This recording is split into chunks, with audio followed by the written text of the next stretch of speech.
ঠাকুরমা স্বামীজির আতুল চরণে শতকোটি প্রণাম জানিয়ে স্বামী গোকুলানন্দের লেখা মানসিক চাপ জয় করার উপায় পড়ছি। মানসিক চাপ আসে কেন? কী তার কারণ? প্রধানতম কারণ নিঃসন্দেহে এই যে গড্ডলিকায় গা ভাসিয়ে আমরা অবিরাম পথ চলেছি অন্ধের মতো। লক্ষ্য নেই, উদ্দেশ্য নেই, চলছি তো চলছি। এ কথাটা বুঝলে হয়তো বা মিলবে সেই মহার্ঘ চাবিকাঠি যা এক অর্থময় জীবনের সিং দরজাকে উন্মুক্ত করে দেবে আপনার সামনে। এ সত্য উপলব্ধি করে যারা এক অর্থবহ জীবনযাপন করেন তাঁরা তো নিঃসন্দেহে ব্যতিক্রম, তাঁরা যথার্থই সুখী।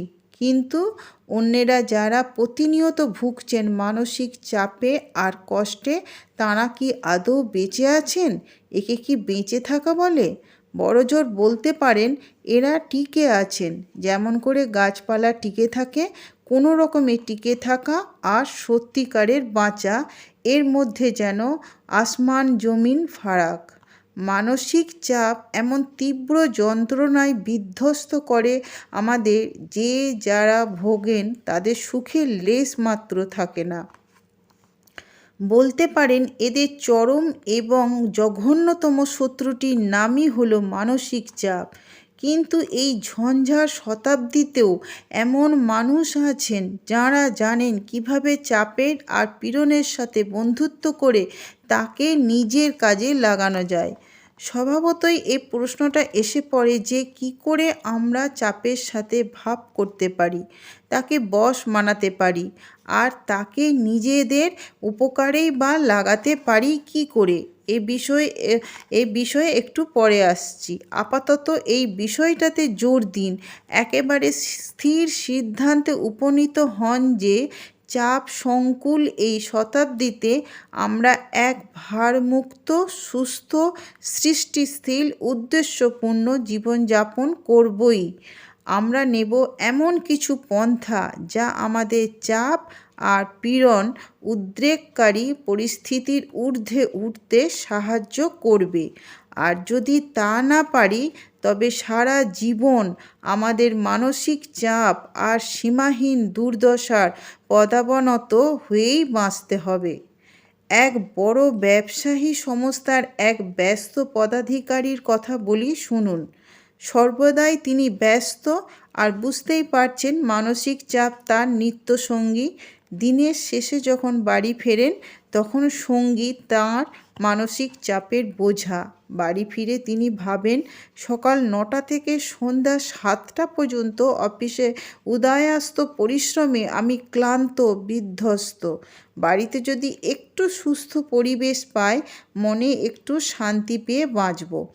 কিন্তু নিজের দোষে তাঁর ওই কাম্য শান্তিটুকু জোটে না। কারণটা কি? বাড়িতে এসেই তিনি স্ত্রীকে ডেকে বলেন, ওহ, আমি খুব পরিশ্রান্ত, অফিসে এত চাপ যে কী বলবো, জীবনে আমার শান্তি নেই।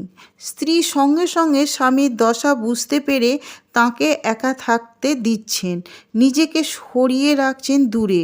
তিনি তাঁর ছেলেমেয়েদের ডেকে বলছেন, শোন, বাবার কাছে যাস না কিন্তু এখন, খবরদার ওকে বিরক্ত করিস না, ওর মেজাজটা এখন ভালো নেই। বুঝতেই পারছেন স্বামী ভদ্রলোক তাঁর মানসিক চাপের বোঝা একেবারে বাড়িতে এনে ফেলছেন এবং সকলকেই তার সামিল করে তুলছেন। যে ব্যক্তি মানসিক চাপে ভোগেন তিনি তা অন্যদের মধ্যেও সংবাহিত করেন। সর্বদাই অসুখী তিনি, আর মেজাজ তার সবসময় গরম। এর ফলে তার চারপাশে অশান্তি আর উত্তেজনার পরিবেশ তৈরি হয়। কেউ তার ধারে কাছে ঘেঁষে না। কিন্তু যে ব্যক্তি এক শান্ত, সুসংহত জীবনযাপন করেন তিনি তাঁর চারপাশে এক সুখের বাতাবরণ সৃষ্টি করেন, যার স্পর্শে তার সঙ্গে উন্মত্ত হয়ে সকলেই অনাবিল সুখে ভাসেন। মানসিক চাপ আর একটা ক্ষতিকারক দিকের কথা বলি। মানসিক চাপের আর একটা ক্ষতিকর দিকের কথা বলি।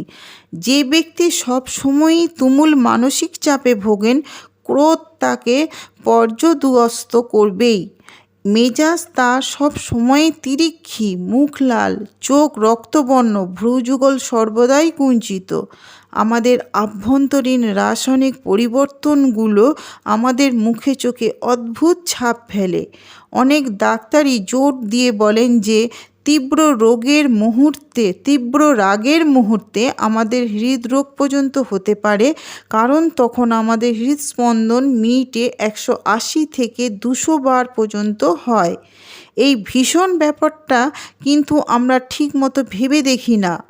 আর সেই সঙ্গে জানায় আরও কিছু রোগ, যেমন মাথা ধরা, পিঠে যন্ত্রণা, উচ্চ রক্তচাপ, বদহজম, ক্লান্তি, সবই মানসিক চাপের ফসল।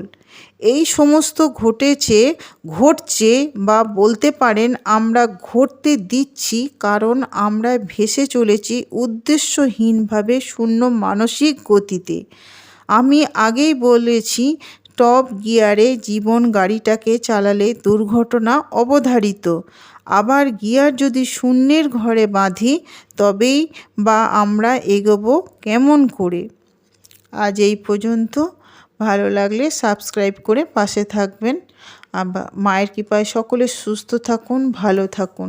আর আমার পড়াটা ভালো লাগছে না কিনা আপনারা যদি 2-1 কথাই জানান, তাহলে আমি মনে জোর পাই বা আমারও ভালো লাগবে।